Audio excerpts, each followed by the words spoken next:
안녕하세요. 비버비버 13화입니다. 여러분, 제가 살다 이 숫자를 볼 날이 오기도 오네요.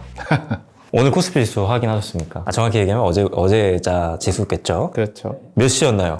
사실 저는 근래 계속 뉴스로만 보고 있는데 저번 주에 5천이 넘어온 걸 봤어요. 5천을 넘어서 5,100, 5,200까지 갔었어요. 맞아요. 네. 네, 그래서 드디어 너무 축하할 소식이죠. 우리나라 코스피 지수가 5,000포인트를 돌파했습니다. 박수 한번 치시죠.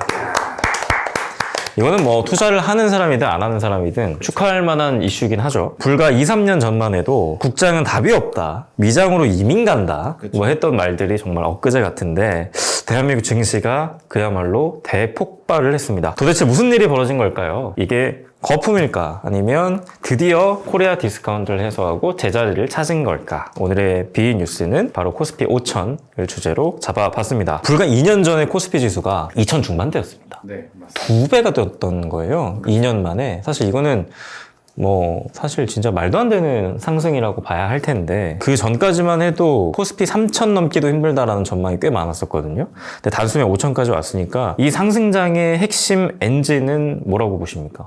여러 가지 이유가 있겠지만 이제는 조금 어느 정도 정치권의 정권이 안정이 되면서 지금 어떻게 보면은 지금까지 있었던 어떤 투자자들의 그런 심리가, 불안 요인들이 좀 제거가 많이 된 것 같아요. 그리고 상대적으로 어떻게 보면은 이제 다른 대체 투자를 할 수 있을 만한 것들에 대한 부분이 조금 더 줄어들다 보니까 코스피라는 거에서의 어떤 안정성, 코스닥보다는 혹은 코넥스보다는 그런 안정성 측면이 외국인 투자자나 혹은 개인 투자자 혹은 또 기관 투자자들의 어떤 투자 심리를 많이 부추기고 있는 것 같고, 또 한 가지는 한국은 매번 얘기를 했지만 코리아 디스카운트라는 게 항상 걸려 있었기 때문에 이 코리아 디스카운트를 어떻게 해결을 할 것인가에 대한 부분에서의 어떤 그런 심리적인 요인과 그다음에 정책적인 요인들이 좀 맞물리면서 코스피가 굉장히 좀 화랑이 되지 않았나라고 생각을 합니다. 코리아 디스카운트가 걸렸던 이유가 뭐예요? 여러 가지 이유가 있죠. 그런데 일단은 우리나라 기업들에 대한 어떤 저평가가 될 수밖에 없었던 환경적인 요인들도 있고요. 사실 정책적으로 우리나라에서 사실 투자를 하는 외국인들 같은 경우에 정책적 불안 요소들이 많다 보니까 실제로 투자를 해도 될까에 대한 어떤 불안 요인들이 굉장히 많았고, 일단은 법적인 문제들도 있었죠. 상법에 대한 부분도, 주주에 대한 어떤 이익 보호라든지 아니면은 마치 약간 주주를 바라보는 시선에 대한 어떤 사회적인 부분이라든지 그런 부분도 마찬가지였고, 실제로 우리나라의 어떤 기업들이 가지고 있었던 일종의 모럴 해저드도 굉장히 컸던 거라고 생각을 합니다. 그러니까 그런 모럴 해저드가 사실 어떤 특정 기업을 좀 논하는 건 그렇습니다만, 기업들이 제일 많이 했던 것 중에 하나가 약간 물적 분할이거든요. 물적 분할을 통해서 또 다른 상장으로 오너가들은 편취, 이익을 엄청나게 편취를 하고, 그다음에 일반 기존 주주들이나 개인 주주들 아니면 외국인 주주들이나 이런 사람들에 대한 이익은 반감이 되고, 그런 효과들도 되게 많았었는데, 그런 것들을 조금 정책적인 관점에서 어떤 주주 환원에 대한 정책이라든지 아니면 이런 코리아 디스카운트를 야기했던 어떤 허들들을 좀 제거를 하기 시작을 하면서 많은 부분에서 어떻게 보면 지금 얘기했던 부분에 상승 효과가 있지 않았나라는 생각이 많이 듭니다. 어떻게 생각하십니까? 저는 좀 불신이라는 부분에 대해서 좀 얘기를 하고 싶어요. 왜냐면 국장의 대표성이 뭐냐면 선반영, 그런 거 있죠. 선반영 아니냐. 네, 그런 것들. 지금 대표적으로 하나만 얘기했는데 이런 류의 어떤 단어들이 굉장히 많아요. 저희같이 경제나 경영에 관심이 많은 사람들은 사실 기업 가치를 볼 수밖에 없고, 그거에 따른 어떤 법에서도 볼 수밖에 없잖아요. PER이라든지 PBR이라든지. 근데 그런 것보다는 좀 더 시류, 트렌드, 이게 또 테마주, 이런 거, 정치 테마주, 이런 것부터 해서 좀 약간 실물로 존재하는 기업 가치에 대해서 좀 대변하는 것들이 제대로 되지 않았다는 느낌이었는데, 그게 아까 얘기하신 물적 분할하고도 저는 좀 연관이 있다고 생각합니다. 해외 여타 기업하고 다르게 우리나라는 일단 중간에 갑자기 쪼개버리잖아요. 그러다 보니까 실질 가치가 좀 떨어질 수밖에 없고, 그러다 보니까 내 어제까지 10,000원이었던 주식이 물적 분할에 의해서 휴지 조각이 될 수도 있고, 이런 불확실성이 좀 컸다고 생각을 하거든요. 근데 지금 사실 분위기도 좋은 게 AI 때문에 하드웨어 공급이라든지 우리나라에서 대표적으로 이런 것들은 정말 이 기업 자체가 실질적으로 가치를 제공할 수 있다는 신뢰성을 좀 주고 있는 파트에서 되게 급등을 하고 있다고 저는 생각을 해요. 어떻게 보면 약간 우리 코스피를 감싸주는 역할을 하는 게, 저는 반도체하고 개인적으로 오늘 좀 얘기하고 싶었던 게 K 콘텐츠입니다.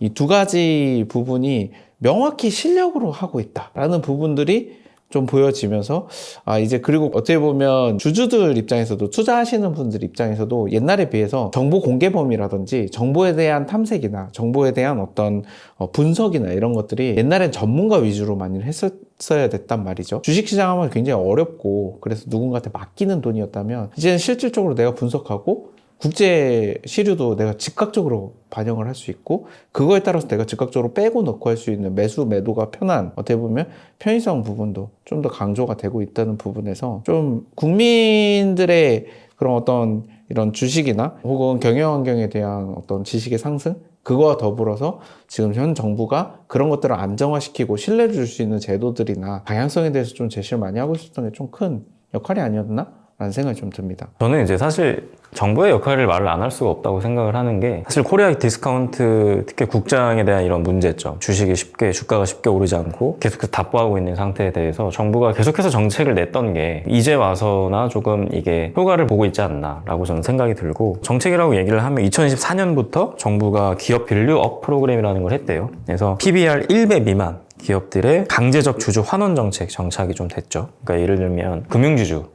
주식들 같은 경우가 사실 많이 이거에 대해서 얘기를 하고 있는 것 같고 또 상법이 개정이 됐습니다. 그래서 이사의 충실 의무 대상이 원래는 회사밖에 없었는데 그러니까 회사에만 충실을 해야 되는 거였는데 이게 회사와 주주까지 조금 확대가 되면서 주주의 이익을 조금 더 무조건 생각을 해야 하는 그렇게 이제 상법이 개정이 되면서 이 코리아 디스카운트가 점차 해소가 됐고 또 저는 결정적으로 사실 부동산 시장이 그게 조금 이제 새 정부가 들어오면서 부동산 시장이 조금 둔화됐죠. 좀 떨어지기도 했으니까 뭐 다주택자에 대한 여러 가지 뭐 세금에 대한 이런 증세 또는 뭐 여러 가지 좀 이렇게 페널티 같은 것들을 주면서 아무래도 자금들이 이제 주식에 좀 많이 몰리지 않았나라고 생각이 들면서 코스피가 많이 상승을 하지 않나라고 생각을 하고 있고 아까 저 NK님이 말씀하셨던 것처럼 반도체 슈퍼사이클도 분명히 지금 역할을 하고 있다. 왜냐면 SK하이닉스랑 삼성전자 같은 반도체 관련 주식들이 정말 수직 상승을 했잖아요. 네.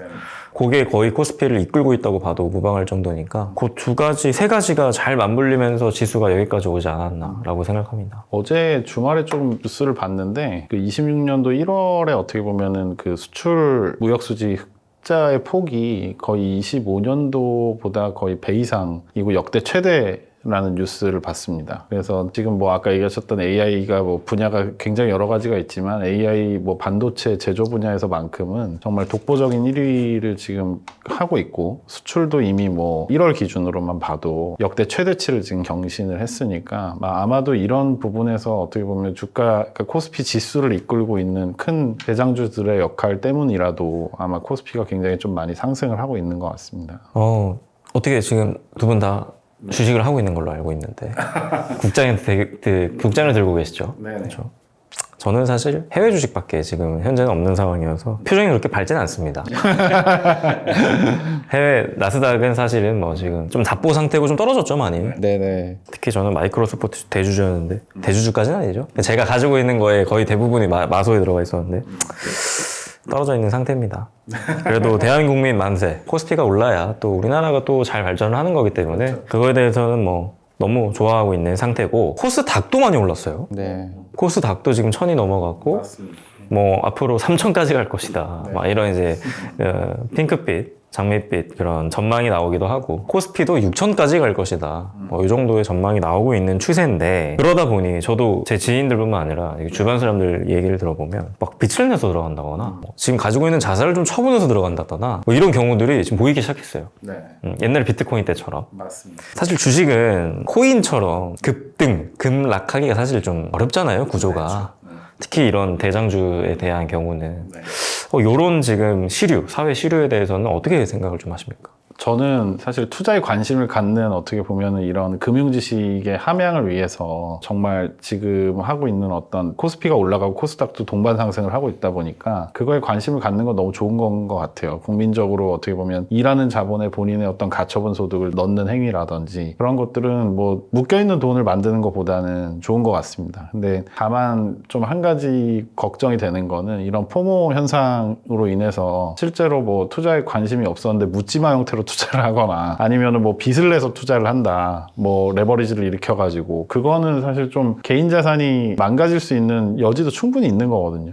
그래서 그런 거는 조금 지양을 하고 저는 일단은 좀 그런 생각이 많이 들어요. 좀 요새는 뭐 공부할 수 있는 것들이 워낙 많으니까 좀 금융에 대한 어떤 지식을 조금 하는 좋은 기회로 삼아서 금융 지식을 먼저 쌓은 다음에 내가 가지고 있는 어떤 가처분 소득의 일부를 한번 주식 투자를 해보는 거는 굉장히 좀 바람직하다고 생각을 합니다. 근데 꼭 투자라는 게 항상 그런 게 뭐냐면 무리를 해서 내가 지금 당장 써야 되는 돈까지 넣어서 투자를 하면은 반드시 문제가 생기거든요. 그래서 그런 점들은 좀 지양을 하는 게 좋지 않을까라는 생각 많이 들어요. 주변에도 되게 요즘에 좀 많이 물어보시는 분들이 뭐 지금 들어가도 되냐 뭐 이제 뭐 지금도 사도 될 때냐 뭐 이렇게 이야기를 하시는 분들이 있는데 사실 지수만 놓고 판단을 하기는 어렵지만은 한국은 아직도 저평가거든요. 제가 생각을 할 때는. 그래서 뭐 투자라는 게 뭐 워렌 버핏 선생님도 얘기를 하셨지만 가격을 예측하려고 하는 것만큼 건방진 태도가 없다고 항상 얘기를 하셨잖아요. 근데 지금이 뭐 저평가냐 혹은 고평가냐 뭐 가격을 예측을 해서 뭐 지금 들어가면 되냐 이것보다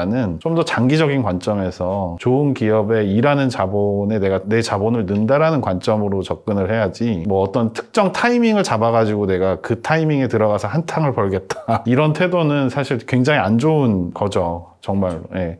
돈이 중요한 건 아닌 것 같아요. 그러니까 돈의 액수나 이게 중요한 건 아닌 것 같고요. 본질적으로 어떤 금융 지식을 조금 쌓은 다음에 작은 돈부터 한번 투자를 시작해 보시는 게 부동산만큼 뭐 큰 돈이 들어가는 건 아니잖아요. 저희 주식 투자라는 게. 뭐 정말 작은 주식은 뭐 몇천 원짜리도 있고 몇백 원짜리도 있고 주식마다 좀 가격이 다릅니다만 단주 주문도 가능하니까 그렇게 해서 단기적인 관점에서 좀 시작을 해보시는 게 어떨까. 그거는 좋은 것 같습니다. 정말로.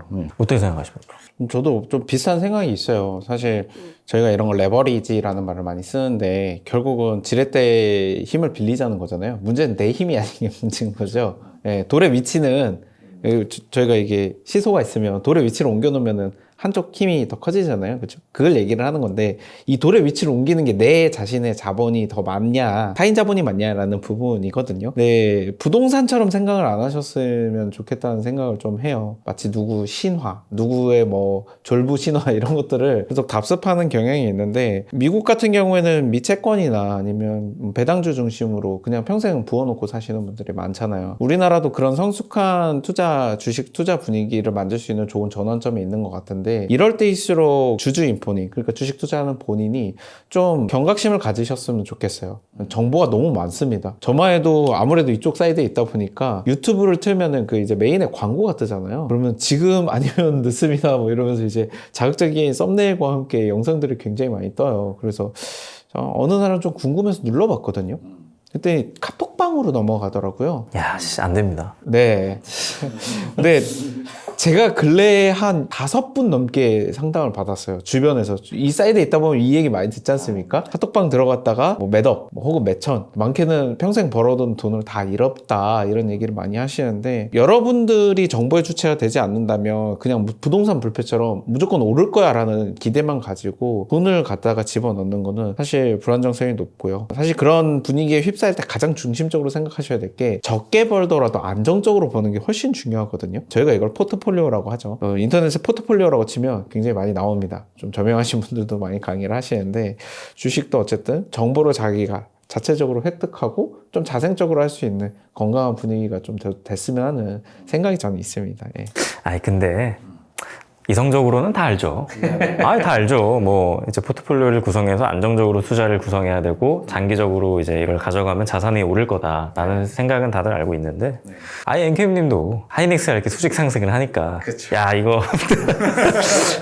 더 땡겨서 들어가야 되나라고 하셨던 것처럼 저도 마찬가지고요. 그러니까 이게 사실 모든 건 다 선택이잖아요. 개인의 선택이고 개인의 판단인데 또 누군가는 그걸로 성공할 수도 있고 실패할 수도 있겠죠. 근데 저는 좀 강조하고 싶은 게 뭐냐면 남의 말을 듣고 투자를 하면 안 된다고 생각해요. 맞는 얘기입니다. 그러니까 뭐 리딩 방이니 뭐 이것저것 뭐 정보 방이니 뭐 이런 것도 사실은 내가 스스로 정보를 탐색하지 않아서 발생하는 문제라고 생각을 하거든요. 네. 그러니까 내가 찾아보고 그 회사가 뭐 하는 회사인지 좀 보고 아니 SK 하이닉스를 사는 이유가 있을 거잖아요. 그러니까 뭐 AI 시장이 지금 계속해서 올라가고 있고 그 AI를 만드는 데 있어서 램이 필수적인 공급재인데 SK 하이닉스가 그거에 대한 독보적인 기술을 갖고 있다. 막 이런 판단을 하고 들어가는 거면 모르겠는데 오른데 이렇게 주식 차트 봉 쫙 해놓고서는 제1봉, 2봉, 3봉 하면서 자, 이렇게 올라갈 거다라고 하는 그런 거는 사실 별의별 해석이 다 있더라고요. 그림론도 있고요. 호랑이론. 해서 이제 고양이 꼬리론, 기영이 머리론 뭐 이런 것들. 그래서 저는 사실 HTS 시스템을 토스증권을 많이 이용을 해요. 네네. 토스증권에 보면 이제 종목 토론방이라는 게 있습니다. 이제 하이닉스를 딱 누르면 이제 거기를 투자하신 분들만 이제 글을 쓸 수 있는 커뮤니티 같은 게 나오는데 거기를 보면 이제 인생의 희노애락이 보여요. 다 같이 으쌰으쌰 했다가 이제 먼저 빼는 놈 있으면 그 사람을 욕했다가 막 이런 게 막 보이거든요. 그러니까 어떻게 보면 금융 지식이나 이 투자에 대한 제대로 된 공부 없이 주식을 하게 되면 물 떠놓고 비는 수밖에 없거든요. 사실 그러다 보면 막 이상한 유혹에 빠지게 되잖아요, 사람이라는 게. 그런 걸 좀 지양했으면 좋겠다. 여기서 좀 생각해 볼 문제가 우리가 정보의 취득이나 공부를 왜 하냐라는 거에 대해서 반문이 올 때가 있어요. 그러면은 넌 성공했어? 라는 대답이 오거든요. 반대로 물어볼 문제인 게 넌 지금까지 손해를 얼마나 봤어? 입니다. 손해를 줄이는 방법. 저희가 포트폴리오, 제가 슈카월드에서 포트폴리오 관련된 영상을 봤는데 굉장히 인상적으로 딱 한 장으로 끝내셨어요. 포트폴리오 구성을 안 하면 업과 다운이 이렇더라고요. 포트폴리오 구성을 하면 업과 다운이 이렇더라고요. 뭐 연수익 전체적으로 했을 때 10% 정도로 볼 거냐, 예를 들어 10%도 큽니다만 20%를 볼 거냐라고 한다면 반대의 급부도 2배, 3배의 이펙트가 있는 거거든요. 네거티브 사이드에서. 그렇다고 하면은 최소한 이 정도 이하는 안 떨어지겠다 싶은 우량주에 투자하는 거에 대한 생각들을 잘 해보셔야 돼요. 아까 우리가 밸류업 프로그램 얘기를 좀 했었는데 좀 재밌는 기록이 있어서 2024년에 시작을 했습니다, 이게. 근데 밸류업계의 공시한 기업은 평균 4.5% 주가 상승을 했다고 합니다. 평균. 자, 평균이죠. 포트폴리오입니다. 무시하지 않고 공시하지 않은 기업은 마이너스 16.9%를 기록했다고 합니다. 파멸적인데요? 네, 이게 결국 포트폴리오거든요. 반대로 얘기하면 무시하고 공시하지 않은 기업 중에서는 16% 이상의 수익이 난 기업도 반대로 있을 수도 있다는 겁니다. 그렇겠죠? 뭐 아니면 도니까요. 근데 우리가 이런 걸 최소한 알고 내가 이 정도로 손해볼 수도 있겠구나. 내 레버리지 비율이 높다면 안정적 투자를 더 하셔야 되고요. 자기 자본이 좀 더 많다 그러면 하이리스크 하이리턴은 본인의 선택인 거거든요. 잃어도 본인이 잃어버리시는 거니까요. 그래서 그런 부분에서 내가 하방을 막는다라는 생각으로 최소한의 공부는 좀 필요하지 않나라고 생각이 좀 듭니다. 최소한도 제가 생각할 때는 재무제표에 있는 용어가 무슨 의미를 하고 있는지 정도는 조금 이제 알고 투자를 하셔야 좀 될 것 같다는 생각이 좀 많이 들어요. 그러니까 이제 저희가 보통 이제 네이버 증권이나 토스 증권이나 이런 데를 켜보면 그 안에 써 있는 PBR이나 PER이나 아니면 EPS나 아니면 BPS나 이런 아주 기본적인 용어들이나 ROE나 이런 용어들조차도 모르고 그냥 투자를 그냥 거기서 어떤 애널리스트가 추천을 해주니까 그냥 이거를 해야겠다라고 생각을 하시는 거는 굉장히 좀 위험한 발상인 것 같고, 그 용어들에 대한 거를 찾아보시면은 굉장히 설명이 잘 나오고 그걸 어떻게 대입해야 되는지에 대한 것도 좀 나와요. 설명들이 굉장히 좀 잘 나오는데, 그런데 이제 그런 거를 아무런 어떤 어떻게 보면은 그 주식 시장에서 있는 그들만의 어떻게 보면은 단어잖아요. 근데 단어를 모르는 상태에서 내가 영어를 잘하고 싶다고 얘기를 하는 거는 사실 어불성설 같은 얘기니까 어느 정도 금융 지식을 조금 쌓으시고 나서 재무제표를 확인할 수 있는 어느 정도 역량이 되고 나서 그럼 내가 가지고 있는 자본 중에 소액을 가지고 한번 내가 투자를 해봐야겠다 그랬는데 그게 결과가 좋을 수도 있고 나쁠 수도 사실 있는 거잖아요. 그렇죠. 네. 그거를 너무 일희일비하지 말고 사실은 좀 이제 그 안에서 내가 조금 더 장기적인 관점에서 이 회사를 내가 본질 가치가 높다고 생각을 했다면, 그러면은 내가 어떤 시점이나 타이밍을 맞추겠다는 생각보다는 조금 더 내가 지켜보고, 그리고 이 회사의 미래를 내가 왜 그럼 내가 틀렸을까라고 생각도 한번 해보고, 거기서 어떤 인사이트를 도출을 해보고, 그리고 나서 내가 생각한 것보다 또 빨리 올라갔네, 주가가. 그럼 왜 갑자기 주가가 이렇게 상승을 했던 요인이 뭘까? 그렇죠. 라는 거를 조금 스터디를 하는 시간을 가지고, 그리고 나서 조금 투자를 하시는 게 좀 더 건강하게 투자를 하실 수 있는 방법일 거라고 생각을 해요. 실제로 어떤 돈을, 그러니까 저희가 일하는 자본이라는 얘기를 제가 계속 얘기를 드리는데, 돈을 일하게끔 만드는 것만큼 돈을 빨리 버는 방법이 없다고 얘기를 많이 해요. 금융에 종사하시는 분들이. 실제로는 어떻게 보면은 자본주의가 생기고 난 이래에 가장 합리적인 시스템이 또 금융업이라고 얘기를 하기도 합니다. 그래서 금융업이 1990년대에 굉장히 많이 크게 발달을 했고 성장을 했잖아요. 근데 일반적으로 금융업에 종사하시는 분들이 아닌 분들 같은 경우는 이런 지식을 갖기가 되게 어려웠어요. 왜냐하면 지식이 굉장히 조금 폐쇄적이었거든요. 근데 지금은 워낙 뭐 공부하거나 학습할 수 있는 환경들이 너무 잘 돼 있으니까 예전보다 위험성이 굉장히 좀 줄어들었다. 그리고 정보 공개가 엄청 많이 되어 있고, 그리고 아까 얘기하셨던 밸류 프로그램 같은 경우도 24년도부터 굉장히 정부에서 막 얘기를 했거든요. 기업 가치 개선을 하기 위해서 조금 저평가되어 있는 기업들한테 그 기업 가치 개선을 위한 어떤 자구책이나 어떤 그런 제안을 해봐라. 그래서 실제로는 25년 12월까지 한 170개 이상 기업이 여기에 지금 참여를 했어요. 그리고 그만큼 아까 얘기하셨던 참여했던 기업들은 주가가 어떻게 보면 기업 가치가 높아졌어요. 그런데 참여하지 않았던 기업들도 눈치 보고 있다가 나중에 참여를 하게 돼가지고 조금 혜택을 보긴 봤는데, 근데 그렇게 참여하고 참여하지 않았던 기업들은 그러면 왜 저평가되어 있는가에 대한 것도 한번 공부를 해볼 필요는 있거든요, 우리가. 예. 아픈 기억인데 제가 대학교 1학년 때부터 주식을 했어요. 네네. 그때 니콜라라는 회사가 있었습니다. 니콜라요? 아세요? 모릅니다. 미국장에 니콜라라는 회사가 있었는데 캔디 이런 것 같기도 하고. 그 전기차를 만드는 회사였어요. 근데 그때 당시만 하더라도 테슬라가 이제 막 모델 3 처음 나오고 막 이럴 때였거든요. 근데 그 니콜라가 아직 차에 목업만 있는 상태였어요. 그러니까 시승카라 그래나? 컨셉카? 그 정도만 있었는데 한화가 여기다 투자를 했어요.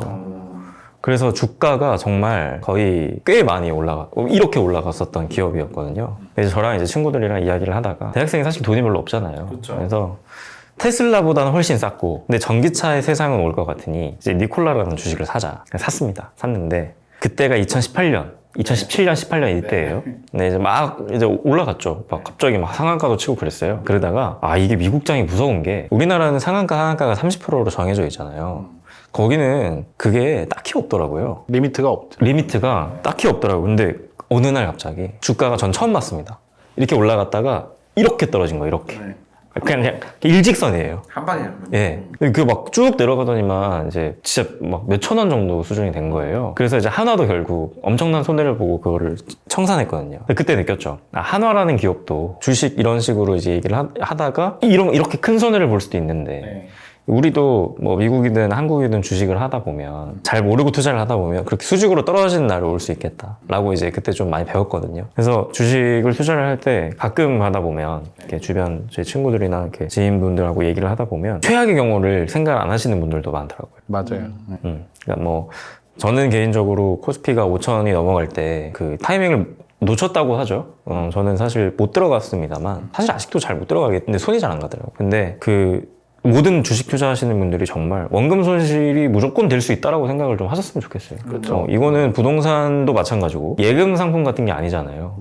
그러다 보니까 언제나 이 리스크가 크다라는 거를 좀 인지를 하고 투자를 하셨으면 좋겠고, 그러니까 더더욱 레버리지를 땡겨서 들어가면 그만큼 위험도도 두 배 커지는 거니까, 그것도 잘 알아보시고 투자를 좀 하셨으면 좋겠는 생각이 듭니다. 키움증권에 보면 모의 투자라는 게 있어요. 있죠. 우리도 개설이 아마 될 거예요. 뭐 대학생들이 많이 하는데, 저는 우연찮게 작년에 좋은 기회가 돼서 해보는 기회가 있었습니다. 5억을 받았고요. 가상의 머니죠.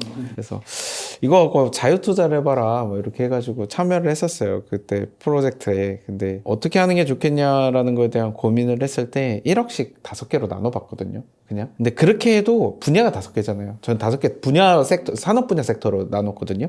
제가 명확히 모르는 분야에서 떨어지더라고요. 매수 타이밍도 못 잡겠고, 어떤 내용인지도 한계가 있고요. 정확히 바이오 섹터였는데 하한가 3번 먹고 그냥 거의 상패 직전까지 갔습니다. 다행히도 제 돈이 아니어서 다행이지. 이게 만약에 내 돈이었다 그러면은. 근데 일부 들어가지 않으셨나요? 그거랑 스케일링해서 이제 5억이잖아요. 한 100만 원만 해보자. 그럼 20만 원씩 5종목이니까 제 20만 원이 어딘가 없어졌습니다. 그래서 공중에서. 근데 저희 같이 이렇게 경영이나 경제에 알고 있고 관심이 많은 사람조차도 이렇게 충분히 손해를 크게 볼 수가 있어요. 특히 모르는 분야에 대해서. 그래서 본인 섹터를 좀 정하시고요. 제가 아는 분은 아예 전기차 전문가로 요즘에 돌변하셔가지고 제가 너무 모르는 내용까지 미국 각 주의 그 전기차 관련된 거나 자율주행 법을 꿰고 계시더라고요. 이게 그렇게 되죠. 그래서 그분 얘기를 듣다가 이렇게 괜찮은 얘기가 있으면 국장에 영향을 미치는 주들을 좀 사기도 하고 이랬는데, 그렇게 본인이 좀 전문가가 돼야 됩니다. 그래야지 떨어져도 이래서 떨어졌구나, 이런 건 이렇게 할 걸 하는 부분들이 조금씩 생긴다고 생각하거든요. 항상 정보 취득을 하시고 비판적으로 성찰적인 면모에서 누가 저랬다더라, 아무도 책임져주지 않습니다. 근데 알고 떨어져요? 안 억울해요? 맞습니다. 네. 전 니콜라가 왜 떨어졌는지 아직도 몰라요.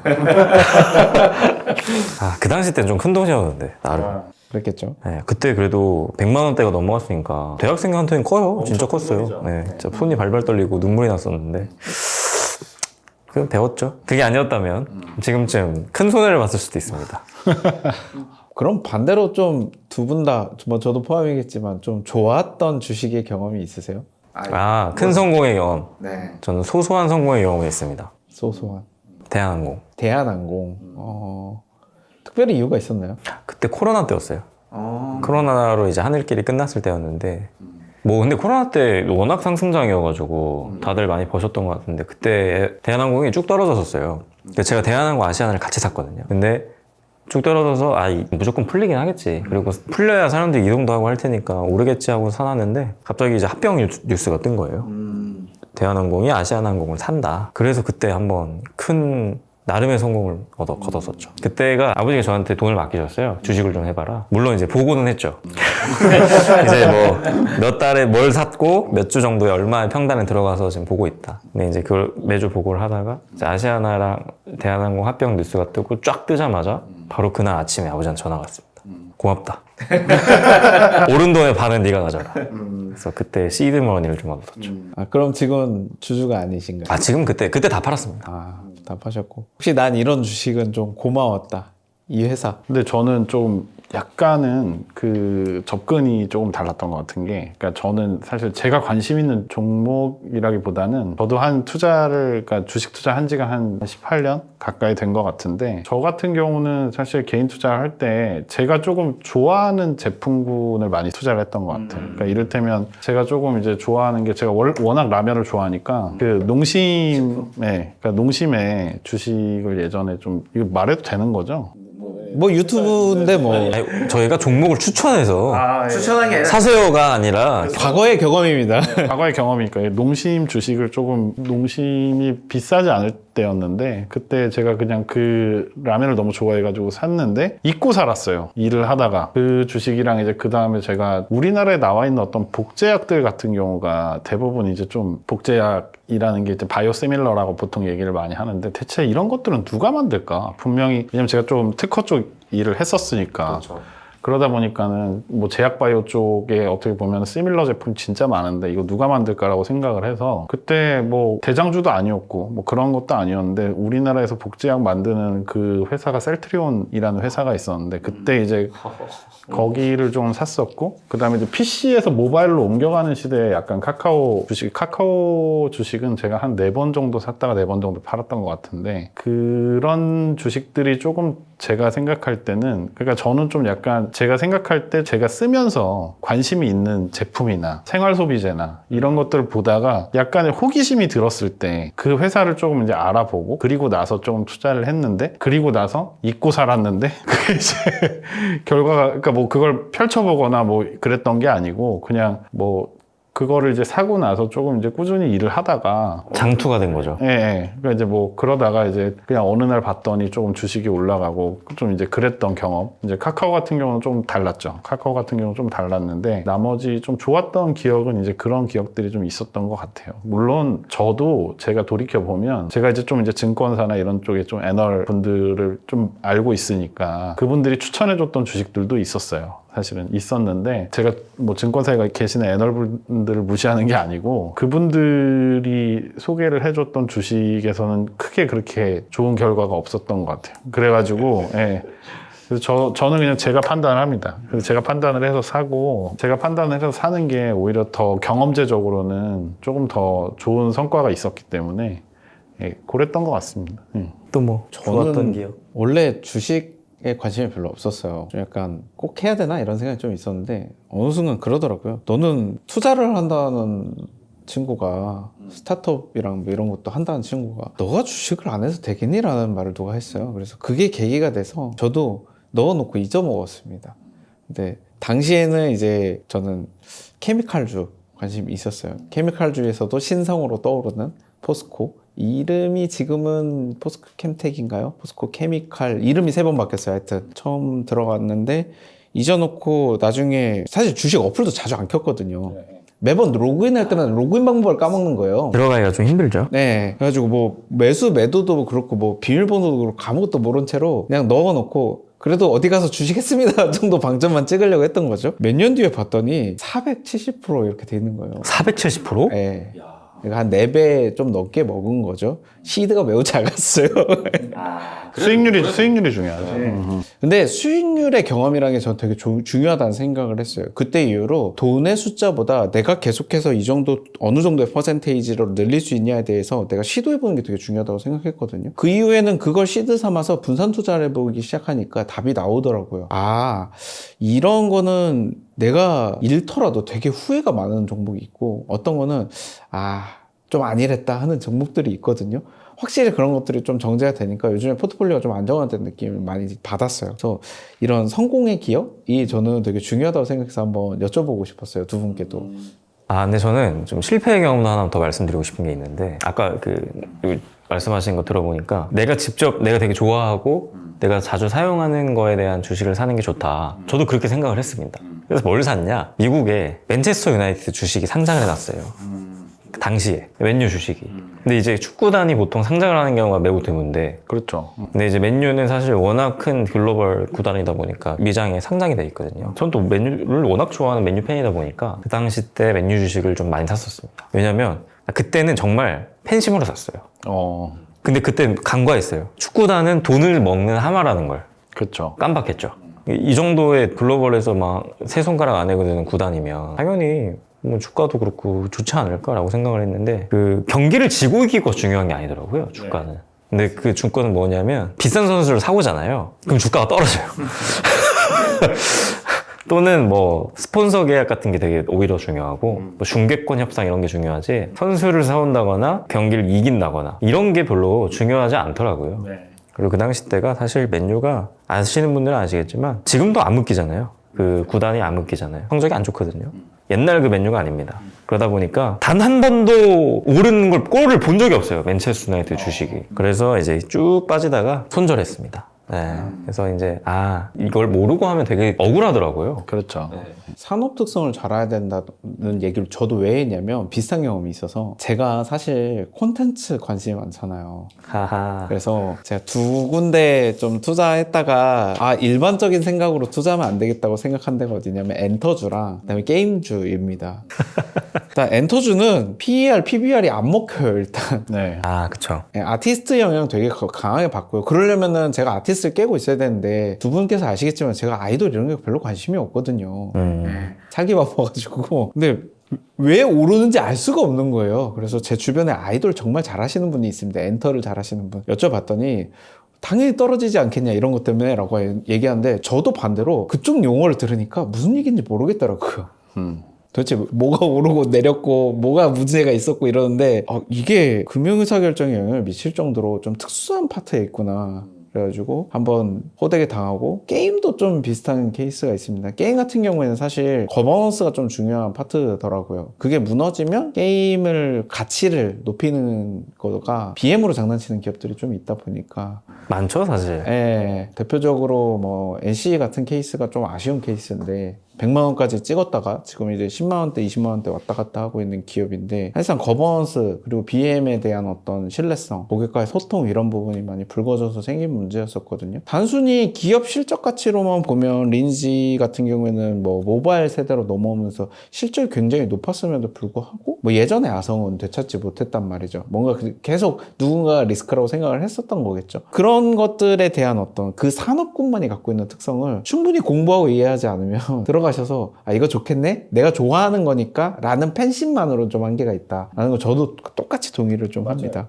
저도 사실 어떻게 보면은 그때 제가 좋아했던 제품 또는 서비스가 그 시류에 잘 맞았고, 그때 재무제표를 제가 까막눈이 아니었기 때문에 조금 볼 수 있어서 사실은 성과가 있었던 거라고 생각을 해요. 그렇지 않았으면 단순하게 그냥 그런 어떤 관심 종목이나 섹터를 찾는데 어떤 자기 관심도나 이런 거를 반영할 수는 있지만 그것만 가지고 투자를 결정할 수 있느냐, 그거는 아까 얘기 드렸던 것처럼 아니죠. 그러니까 이제 그거는 우리가 소위 얘기하는 금융의 언어를 알고 공부하고, 그리고 이제 거기서 본인이 여러 가지 종합적인 판단을 해봤을 때 그걸 가지고 난 정말 이거 투자해도 되겠다 라는 개인의 판단을 가지고 투자를 하는 게 맞다고 봅니다. 저희가 사실 제 마지막 그 키워드 대본에 이제 앞으로 투자 양상이 어떻게 될 거고 어떤 이 산업 분야에 좀 관심을 가져라 뭐 이렇게 저희가 하나씩 추천해주는 그런 게 있었는데 다시 생각해 보니까 이게 좀 위험할 수도 있겠다는 생각이 듭니다.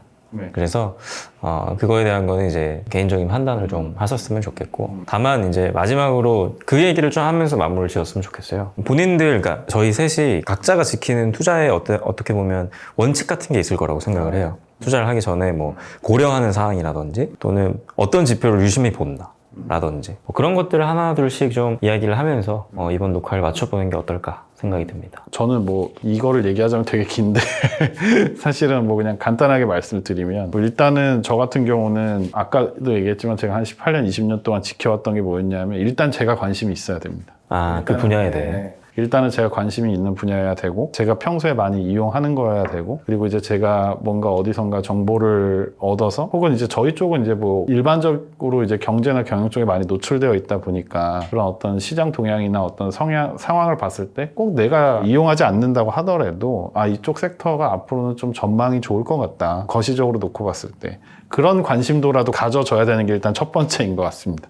그게 첫 번째인 것 같고요. 그 다음에 두 번째는 그 중에서 제가 매번 보는 게 뭐냐면은 어떤 특정 주식을 보기보다 그 산업 섹터에 어떻게 보면은 대장주라는 걸 먼저 찾아봅니다. 대장주라고 하는 거는 이제 거의 뭐 빅3 안에 드는 거겠죠. 근데 이 빅3 안에 드는 종목들이 거래량이 최소한 200만 주 이상이 되는지에 대한 걸 봅니다. 그러니까 실물 거래가 많이 일어나고 있는 섹터인지 에 대한 거를 좀 많이 보는 것 같고요. 그게 두 번째고요. 제가 고려하는. 그 다음에 세 번째는 뭐냐면 시장 가치와 기업 가치를 대비해 봤을 때 지금의 시장 가치보다 기업 가치가 현저히 낮아야지만 됩니다. 그래야지만 제가 허들을 통과를 해요. 저평가가 되어 있다. 그러니까 이제 시장 가치라는 건 보통 저희가 시가총액이죠. 이제 시가총액이랑 기업 가치를 재무제표상에서 놓고 봤을 때 그 시장 가치랑 기업 가치가 이렇게 나와 있으면 제가 생각할 때는 시장 가치랑 기업 가치가 거의 동일하거나 아니면 시장 가치가 현저하게 높고 기업 가치가 좀 떨어져 있다. 지금 단계에서 같거나 혹은 아니면은 떨어져 있거나 세 번째인 것 같습니다. 그래서 이제 그 정도 세 번째가 조금 어느 정도 형성이 되어서 기업 가치가 시장 가치보다 현저히 떨어져 있거나 혹은 같다 정도의 수준이라고 한다면 올라갈 수 있는 여지는 충분히 있는 거겠죠. 그래서 그리고 나서는 상대가치 평가법의 두 가지를 좀 많이 보는데 차트에서는 그게 뭐냐면은 물론 이제 ROE 수준도 보고요. 당연히 ROE는 뭐 당연히 시장가치 기업가치를 볼 때 보는 수순이고요. 그 다음에 보는 게 이제 PBR하고 PER에 대한 부분인데요. 둘 다 상대가치 평가법입니다. 그래서 동종업계 평균이라는 게 있죠. PBR도 있고 이제 PER도 동종업계 평균이 있는데 그 동종업계 평균보다 사실은 좀 떨어져 있는가에 대한 거를 좀 많이 보는 것 같아요. PBR은 높을수록 좋고 PER은 동종업계 평균보다 낮아야지만 저평가인 거잖아요. 그렇죠? 그래서 그거를 조금 본 다음에 그리고 나서 현재 주가를 보고 현재 주가가 아까 얘기 드렸던 지금의 어떤 동종업계 평균의 퍼와 EPS를 곱해봤을 때 적정 주가인가에 대한 부분을 보고 올라갈 수 있는 업사이드가 충분히 있다. 예를 들어서 지금 뭐 동종업계 평균이 뭐 퍼가 만약에 예를 들어서 뭐 20인데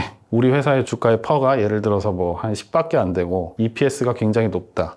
그럼 이 EPS와 추정퍼를 곱해봤을 때 현재 주가가 적정 수준인지 부적정 수준인지에 대한 거를 알 수가 있거든요. 그래서 그거를 보고 나서 마지막으로 최종적으로 판단을 하는 것 같습니다. 그래서 지금 제가 얘기 드렸던 어떤 재무적 가치 평가에 대한 부분을 하지만 무엇보다도 제가 생각할 때는 일단은 제가 관심을 가질 만한 섹터여야 손이 먼저 간다라는 게 그게 전제가 되지 않으면 왜냐하면 제가 전혀 모르는 알 수도 없는 분야의 주식을 산다라고 한다면 그 회사가 어떤 일을 어떻게 벌리던가 어떻게 하던가에 대한 이해도가 나중에 주주로서 떨어질 수 있잖아요. 그렇죠?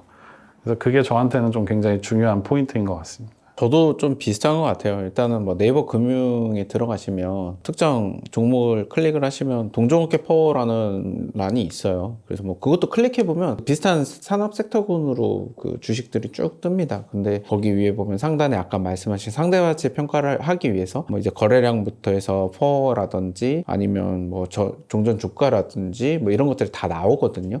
그리고 뭐 이제 외국인 비율 같은 경우 저 그런 것도 좀 보는 편인데 그런 거는 이미 뭐 많이 말씀을 하셨으니까 그런 걸 빼면 하나는 내가 믿고 갈 수 있냐입니다. 나는 어느 정도까지 떨어져도 갈 거냐? 어느 정도까지 올라가면 팔 거냐? 대부분 매도 시점을 손절보다도 익절에서 망설이시는 분들이 되게 많아요. 그리고 익절에서 예를 들어서 뭐 5% 올라갔는데 그 중에서 뭐 한 2% 빠졌어요. 그래서 이거 더 떨어질까 보다 해서 한 3% 팔았는데 나중에 보면은 내가 매수했던 시점 대비 한 7% 올라가 있다. 그럼 다시 사가지고 뭐라고 그러죠? 악순환을 반복하시는 분들이 있거든요. 단타 친다고 하죠. 근데 저는 단타 칠 주식이면 잘 안 들어가는 편인 것 같아요. 그게 되게 중요해요. 그리고 손절 익절의 퍼센테이지 갭을 항상 정해 놓습니다. 한 요 정도 해놓고, 다만 요즘 국장은 좀 얘기가 다른 것 같아요. 워낙 무서운 듯이 급등을 하다 보니까 이미 제가 생각하는 손절 캡은 넘어선 기업들이 많아서 그냥 두고 있는데 일반적인 장에서 코스피 2000, 3000 캡?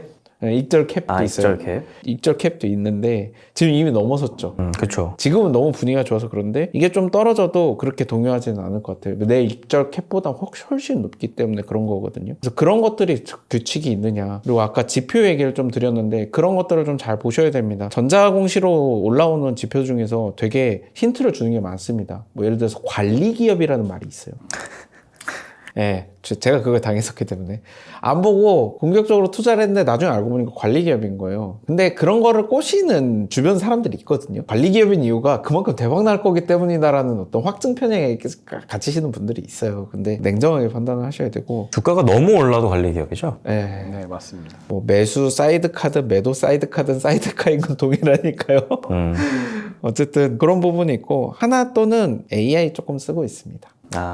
네. 방법이죠, 그것도. 네. 그럼요. 활용할 수 있는 방법이죠. 아까 말씀하신 저희 WJ님께서 말씀하신 거 듣고서 아연질색 하시는 분들이 있을 거예요. 도대체 뭘 하라는 거지? 뭐 EPS 막 나오는데 막 모르겠는 분들이 계실 거예요. 그럴 때는 네이버 증권에 들어가셔서 캡처를 하신 다음에 그다음에 재무제표 공시된 거 있어요. 공시된 맞아요. 걸 쓰셔야 됩니다. 이거 할루시네이션이 있을 수 있기 때문에. 그리고 GPT나 제미나이 쓰실 때는 뭐 이게 제가 거기에 뭐 아무런 연관이 없지만 빠른 모드, 그러니까 무료 모드 쓰는 걸 저는 추천하지는 않습니다. 할루시네이션이 한 두세 배는 더 센 것 같아요. 특히 주식시장 쪽은 생성형 답변 너무 많습니다. 그래서 이걸 보고도 나도 해석할 수 있을 정도의 능력은 돼야겠죠. 그래서 모르는 단어가 나왔다. 그것도 또 공부하는 겁니다. 그래서 그렇게 좀 의사결정 많이 하고 있습니다. 저는 사실 배당주를 좀 좋아해요. 왜냐면 뭐 적금이나 저축 대신 하고 있는 게 좀 있어서 배당을 얼마나 안정적으로 잘 주느냐. 그리고 그 배당이 높다고 해서만 또 좋은 게 아니거든요. 맞아요. 왜냐면은 배당을 안 주면 그만이죠. 네. 그렇기 때문에 얼마나 탄탄한 기업인지 좀 잘 보고 투자하는 편이고, 그리고 좀 그런 것 같아요. 다 말하는 게 다 일맥상통한데 아까 말씀하셨던 그 지수 같은 거는 현재 이 기업이 이 시장에서 어느 정도의 위치에 있느냐를 잘 보여주는 지표인 것 같고, 저는 보통 이런 거 있잖아요. 사람들이 보통 내가 생각하는 미래를 그릴 거 아닙니까? 뭐 예를 들면 저 같은 경우는 AI 수요가 훨씬 늘어나서 전력 수요가 늘어날 테고, 자율주행 자동차는 언젠간 무조건 될 테고, 뭐 이런 게 좀 있을 거니까, 또 식량 문제는 더 나중에 심해지고, 이런 그리고 있는 미래에 대해서 이 기업이 앞으로 수요가 올라갈 거다라는 건 제 주장이고 제 논리잖아요. 그러니까 본인의 논리를 가지고 있는 건 참 좋고, 그거에 대한 기업에 대한 주식을 사는 것도 뭐 당연하겠지만 책임을 누구한테 떠밀지 마십시오. 투자는 내가 하는 거고, 그렇죠. 내가 떨어져도 내가 이걸 감내할 수 있는 정도의 마음가짐을 갖고 투자하는 게 저는 제일 중요하다고 생각합니다. 그렇게 좀 이번 주제를 좀 마무리를 하려고 하고요. 모쪼록 코스피가 계속해서 올랐으면 좋겠습니다. 네. 계속 올랐으면 좋겠습니다. 이게 얼마 만에 훈풍인가요, 진짜? 정말 그쵸. 거의 뭐 1000포인트가 올라가는데 거의 한 대부분 이제 증권에 계시는 분들이 20년도 어렵다라고 이야기를 했는데, 이 기존의 역사가 또 말해줬고요. 그렇게. 근데 정말 코스피 5000이라는 건 어떻게 보면 꿈의 숫자였는데, 뭐 지금의 추세대로라면 코스피 6000도 무난하다, 막 이런 말들도 되게 주변에 많이 나오고 있어요. 근데 이제 뭐 사실은 어떻게 보면 하나의 지표죠. 사실 코스피라는 거 자체가 1980년도에 생긴, 어떻게 보면은 그때 당시에 지수를 100으로 기준으로 환산했을 때 지금의 어떻게 보면 지수인 거잖아요. 그래서 코스피의 어떻게 보면 수치나 지수에 대한 거를 와, 우리가 정말 6000, 7000 시대 가는 거 너무 좋다라고 생각을 해야 되겠지만, 여러 투자의 그루들이 얘기했던 것처럼 투자의 적정한 시기라는 건 없습니다. 사실은. 예. 투자의 적정한 시기를 예단하려는 것만큼 건방진 생각도 없습니다. 예. 그거는 사실 엄청 건방진 생각이고요. 시장을 판단하겠다는 것 자체에 대해서 혹은 뭐 예단을 하고 내가 평가하겠다는 거에 대해서 물론 궁금하죠, 누구나. 그렇지만 그거보다는 본질 가치를 정확히 분석해서 투자를 한다 그러면 적정 시점이든 적정하지 않은 시점이든 반드시 누군가는 그 게임에서 본질적으로 승리할 수 있다는 거는 꼭 한번 얘기를 드리고 싶습니다. 라스트 이야기 한번 해주시죠. 한마디. 주식은 본인에게 책임이 있습니다. 항상 명심하시고 레버리지를 끌어당기실 땐 이게 주의 문구를 좀 넣어요. 레버리지를 당기실 땐 본인의 자본과 자산 수준 잘 생각하시고 주식만 있는 건 아닙니다. 투자가 그럼요. 네. 금도 있고 뭐 채권도 있고 그 경우에 따라서는 예금도 아이, 있습니다. 레버리지 땡기지 마세요. 정신 건강이 안 좋아, 솔직히. 네. 맞아요. 가장 중요한 건 SNS 같은 거에 현혹되지 않는 겁니다. 즉 자기 책임이라는 게 거기까지 있는 것 같아요. 휘둘리고 있는 나도 결국 내가 휘둘렀다. 아무도 당신을 가난하다고 생각하게 만들거나 비굴하게 만들 수 없습니다. 자기 자신이 그러지 않는 한. 네, 그 말씀 좀 드리고 싶네요. 모두 잘 들으셨죠? 그 주의 문구를 하나 삽입을 투자의 책임은 본인에게 있습니다. 원금 손실이 일어날 수 있습니다. 뭐 이걸 항상 좀 해주시고 모쪼록 아까 말씀드렸다시피 더 이 훈풍이 지속됐으면 좋겠는 바람으로서 오늘 비버비버 13화 마치도록 하겠습니다. 모두 고생 많으셨습니다. 네, 감사합니다. 저희 다음 시간에 또 돌아오겠습니다. 안녕.